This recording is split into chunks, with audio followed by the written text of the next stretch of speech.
Question number first.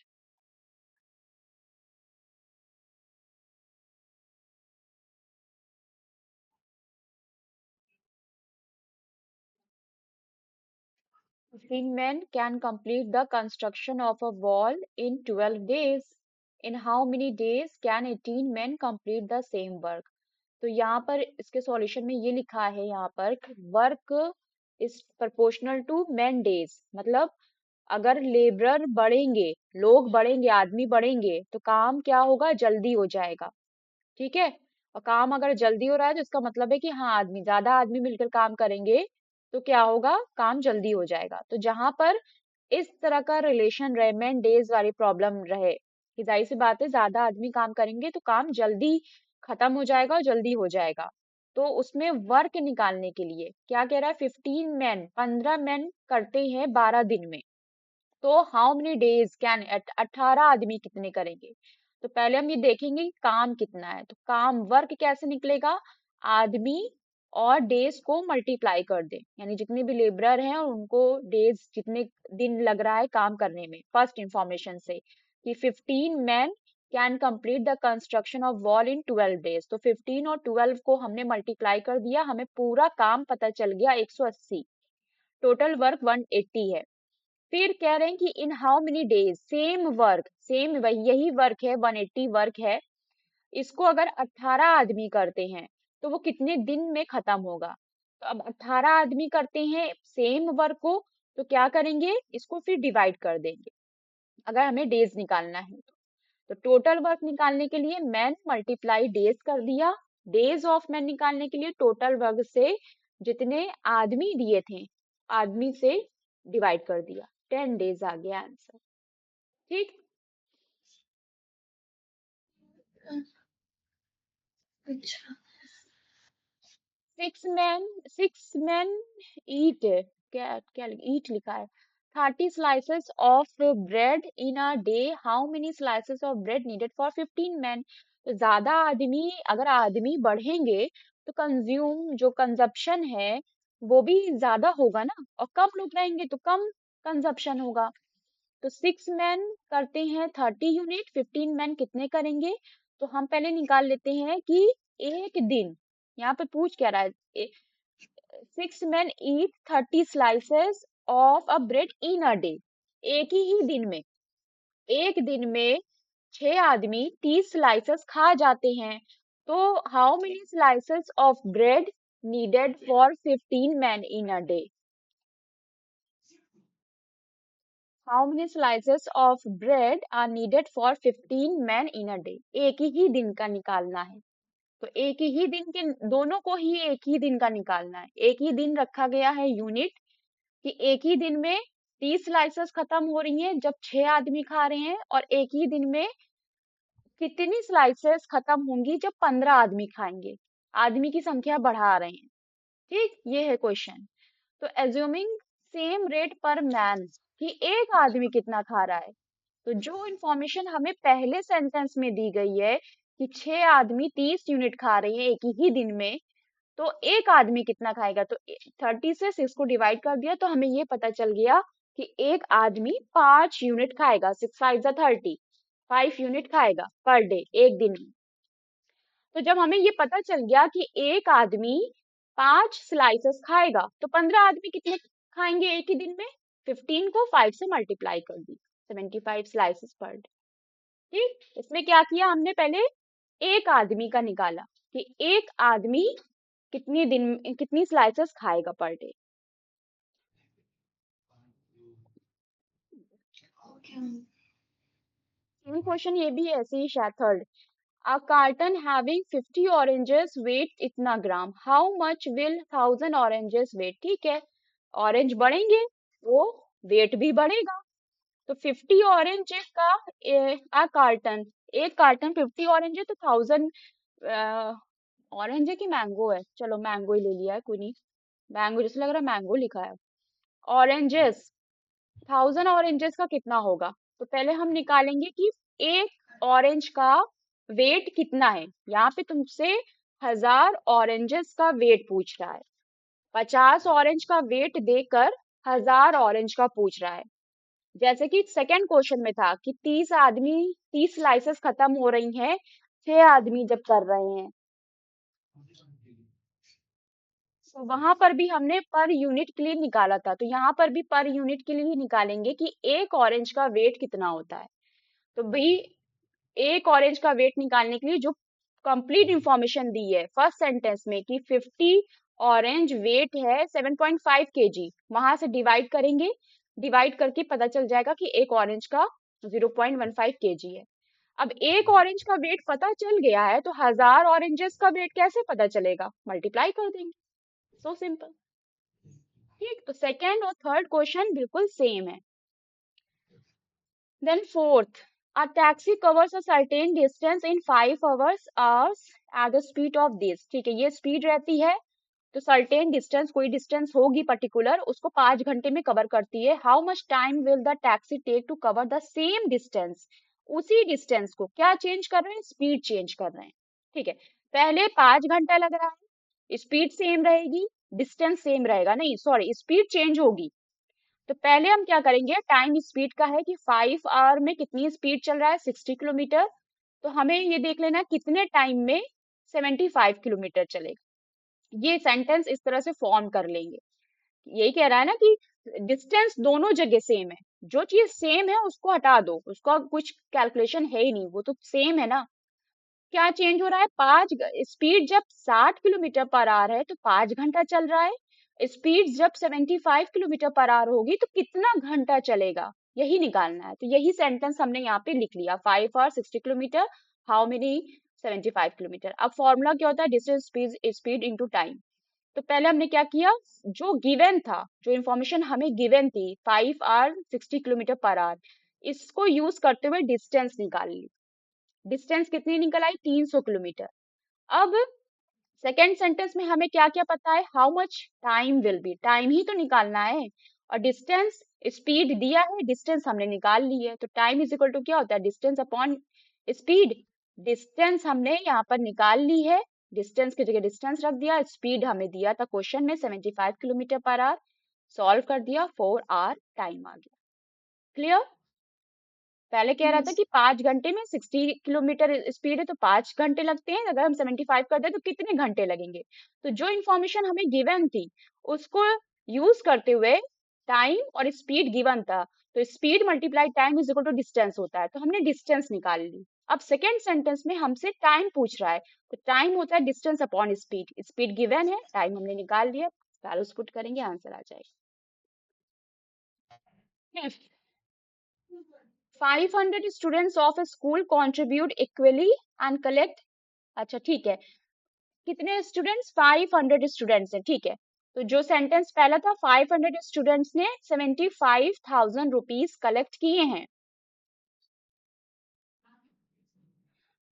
What will be the contribution of 200 students. ठीक है, तो 500 बच्चों ने कुछ ऑफ स्कूल कंट्रीब्यूट इक्वली। अच्छा हाँ, यहाँ देखो ये मेन है कि इक्वली कंट्रीब्यूट किया है। 500 बच्चों ने, 500 बच्चे कितना दिया होगा पैसा, कैसे पता चलेगा, 100 देंगे, 500 देंगे, कैसे पता चला होगा। अरे भाई 75 100 में को डिवाइड कर दो 500 से, तो पता चला 150 रुपया दिया है। 500 बच्चों ने, मतलब 500 बच्चे हैं तो सभी 500 बच्चों ने या तो दो रुपया दिया, या तो 20 20 रुपया दिया, या तो 100 100 रुपया दिया, सेम दिया, इक्वली।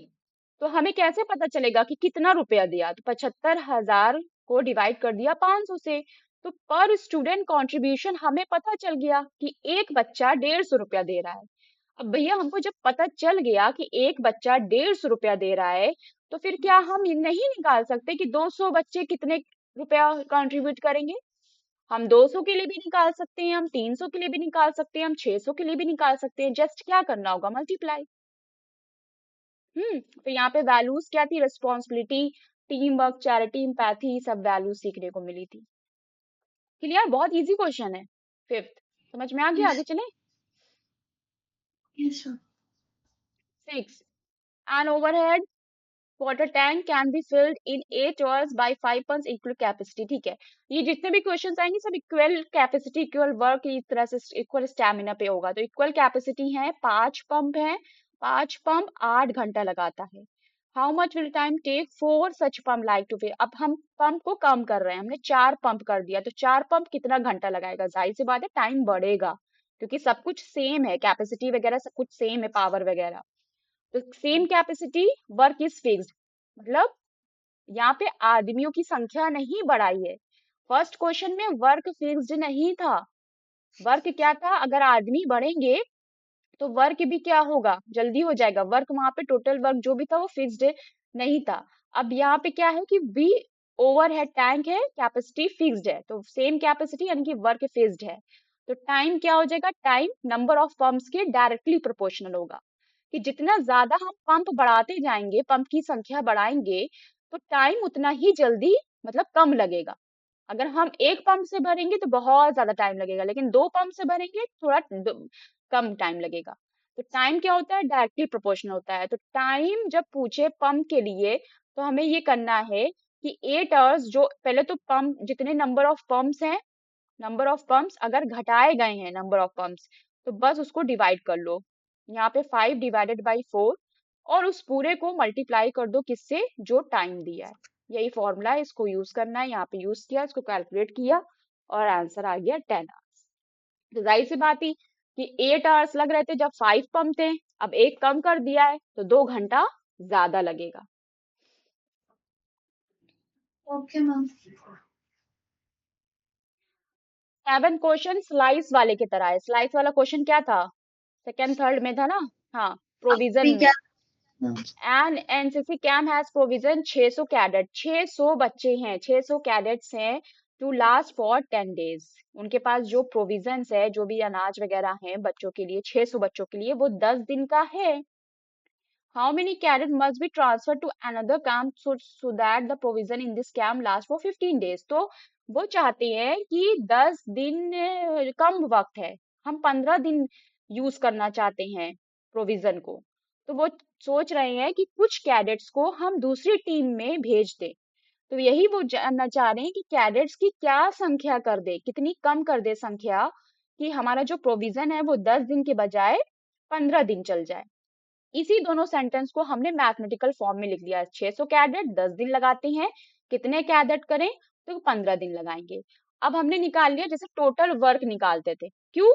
क्योंकि जैसे आदमी की संख्या बढ़ेगी तो काम जल्दी हो जाएगा। तो यहाँ पर भी वही चीज है कि आदमी की, कैडेट की संख्या बढ़ेगी तो प्रोविजन जल्दी खत्म हो जाएगा, दिन कम आएंगे। तो टोटल प्रोविजन निकालने के लिए फर्स्ट सेंटेंस को यूज करते हुए 600 मल्टीप्लाई 10, 6000 कैडेट पर डे, यानी कि जो भी कैडेट्स, 6000 कैडेट्स से पर डे खाएंगे। फिर कितने कैडेट्स हैं? कहाँ गया? 600। 600 कैडेट्स हैं कितने के लिए? अच्छा, 15 डेज के लिए पूछ रहे हैं। तो नहीं। टोटल प्रोविजन हमारे पास 10 दिन के लिए था। जो टोटल प्रोविजन था 10 दिन के लिए, 600 कैडेट के लिए 6000 टोटल प्रोविजन था। अब इस टोटल प्रोविजन को हमें 15 दिन चलाना है। तो क्या किया? पर डे का, एक दिन का निकाल लिया कि एक कैडेट का एक दिन का खाना कितना है।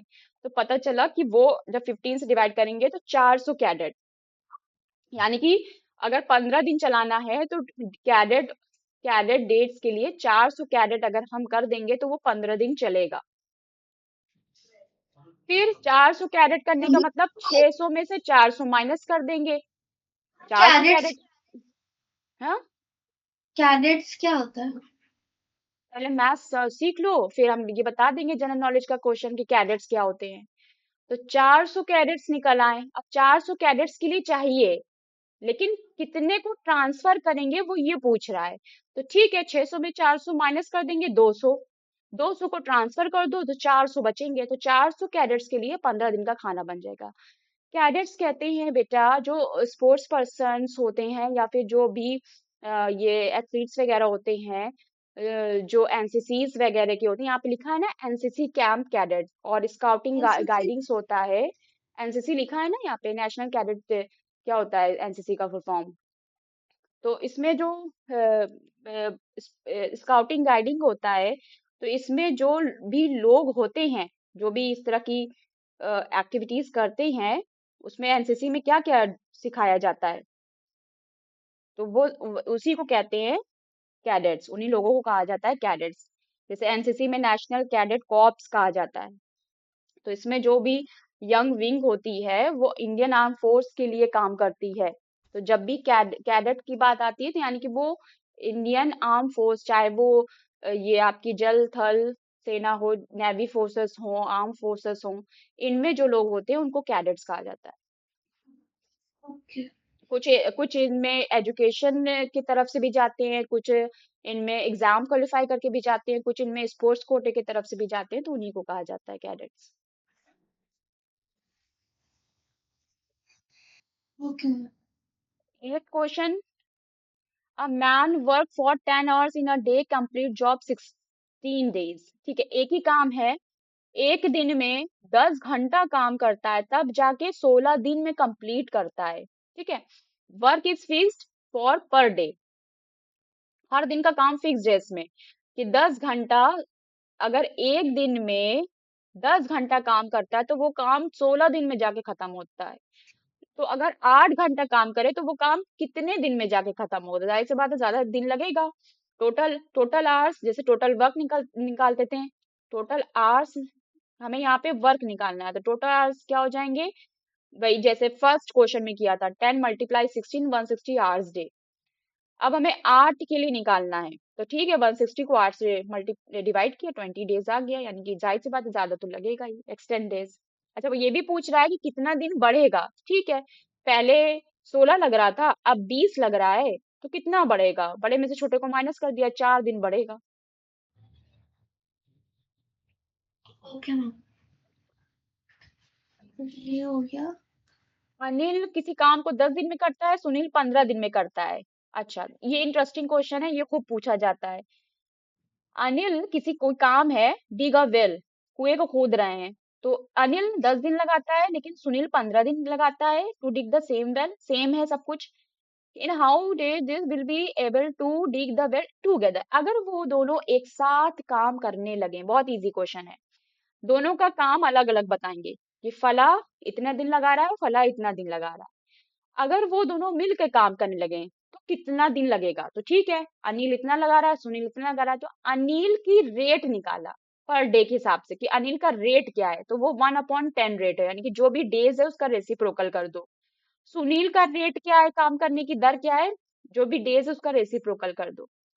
चूंकि इन लोग एक साथ काम कर रहे हैं ना, तो इनके रेट्स को प्लस कर दो 1/6, और फिर उसका रेसिप्रोकल कर दो। 1/6 का रेसिप्रोकल 6 days। ठीक, अभी यहाँ पे वो दोनों साथ में काम कर रहे हैं, यही क्वेश्चन अगर पूछा जाता कि वो दोनों अगर अलग काम कर रहे हैं, तो ये माइनस करना पड़ता, दोनों की रेट को निकालते और यहाँ पे माइनस कर देते, तो हमको ये पता चल जाता कि अगर वो दोनों अलग अलग काम करेंगे तो कितना दिन लगेगा। ठीक, यस मैम।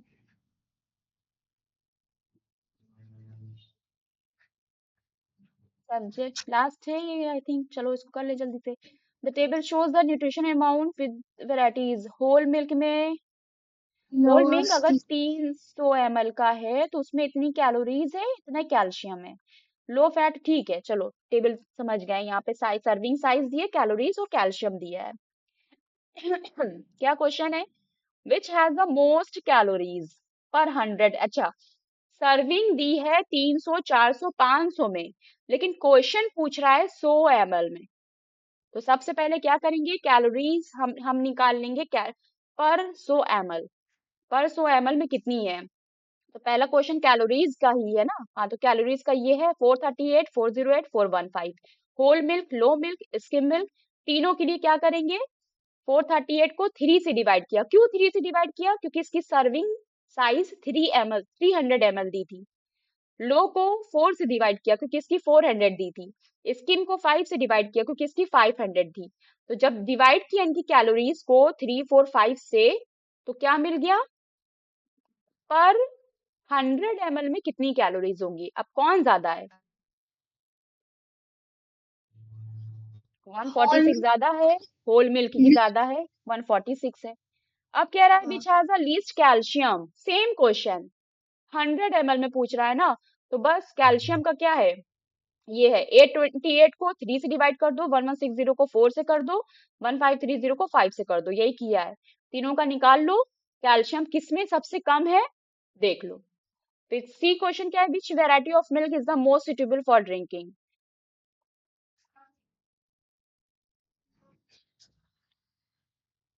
इसमें फैट्स सा- कम हो, हाँ, calcium whole depend whole has a करता हायर कैलोरीज, है ये स्किम इज किसको लो होती है। फैट। वो तो डिपेंड करेगा ना, जिसमें कैलोरीज कम हो, ज्यादा कैलोरीज, नहीं, कैल्शियम अगर ज्यादा जिसको हो। वेट गेन करना है तो वो होल मिल्क लेगा। हाँ जिसको वही लूज, चीज है, रिक्वायरमेंट के डिपेंड हिसाब से है ना, डिपेंड करता है डिपेंड किसको लेना है। ठीक, एथलीट्स को तो low calcium, high calories, calcium. Calcium चाहिए। हाँ, तो कैलोरीज फिर देखते नहीं है, फिर कैल्शियम चाहिए। हाँ, कैल्शियम बोन्स के लिए चाहिए। ये सारी तो मतलब ये तो डिपेंड करता है कि कौन सा अच्छा है। वैसे होल मिल्क ही सबसे ज्यादा अच्छा होता है। हाँ, क्योंकि वो ठीक।